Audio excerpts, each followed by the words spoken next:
All right, welcome to the shop again. Let me show you my Saturday afternoon, Saturday night project that I just finished up. Nothing big, but I don't know how many different zero clearance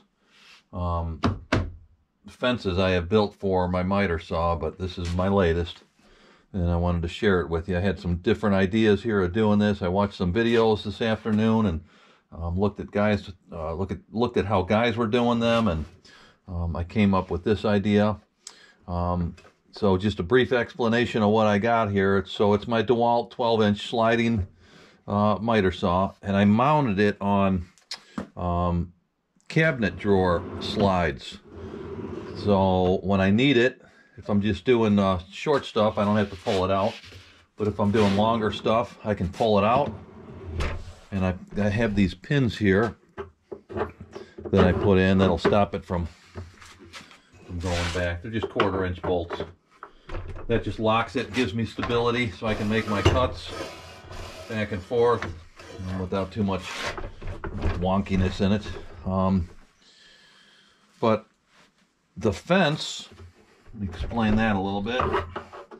So I built a couple different fences, and the last one I built, I had a problem with it where I mounted it all in there, and then I made my chop, and it chopped it in half, and it was never stable. So I did some thinking tonight. Okay, how am I gonna fix that? So I watched some videos of some guys, and nobody really had done what I did here. So I wanted to kind of share it with you. So basically, this DeWalt chop saw, miter saw, had I known it at the time, and I did a video a while ago, a couple weeks ago on this, it doesn't have a depth stop for doing like half lap joints where the blade comes down, you know, like halfway through your board, and then then you can make your cuts and things like that. There are some that do. This one didn't. So I wasn't real happy when I found that out. I didn't even think about it. So I built this system here that stops the blade from coming down through this bolt here, which I can adjust. Right now there's just a bolt sitting in there that's stops it from going down all the way and chopping through all the way through this 3/4-inch base plate. It goes about a 1/4 inch, maybe 3/16 of an inch into the board, and that's it. That's exactly what I want. I don't want this board cut in half. And also, these wings on here, find the bolt back here, are adjustable, okay? You can actually remove the whole thing, and they're just screwed on with small drywall screws, okay? So those are adjustable. They go on, move out. I can move them out if I wanted to do my 45s. The only problem with this, now that we're going through this, is that the 90 degrees fine, but when it gets to the 45 and putting down a fence on the top, or a table on the top, I can't see very clearly my 45s or any other angle where it locks in. There's 30, and there's this one locks in at 45, and boy, well over, what's that, 55, 60? Well, now I just lost my lock if I went that far, but that's a problem. You know what I mean? I can't really see it, but going on this angle, it's not too bad. I can look in here. Going the other way, it's really hard to see. But when I did peek in there, got a look at it, and made my initial cut into the board, so I know where my 45s are on both sides.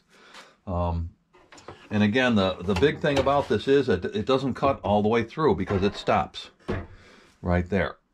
So that helps with just giving me a stable platform and more accurate cuts. And then I said these are adjustable, so we can work on that. And then also, if I have to, see if I can do this, it's a little tight. If I have to, let's say cut something where this fence not going to work for me, this thing comes off. And it's basically just 2 1/4-inch lag bolts, not lag bolts, carriage bolts, in the side here that I mounted. And so this thing just fits right onto those. I just slide it right on, and it just rests on this. It's not the easiest to get back on, but it's doable. You know, it's doable, and that's all that matters. That it goes back on, and then it tightens up. It's not going to go anywhere. But anyway, and it's not one piece. The back fence or the back zero clearance and the bottom is not one piece, which I thought about doing. But then I opted to go just separately. Keep the back fence separate from this. That way, if this gets chewed up, I can replace that easily. If I'm doing 45s or something and gets all messed up. But anyway, that's my that was my project today, doing that. And like I said, I'm kind of happy with it for the work that I do in the shop. It's basically just straight 90 cuts or 45s. That's really all I do. I mean, this thing's capable of doing more bevels and all that stuff, but right now I don't do all that. So basically, that's it. Hope you liked the video. If you got some ideas about that, let me know in the comments. And if you liked it, you can hit like, subscribe, do whatever you got to do. But again, that's what I did tonight. Talk to you later.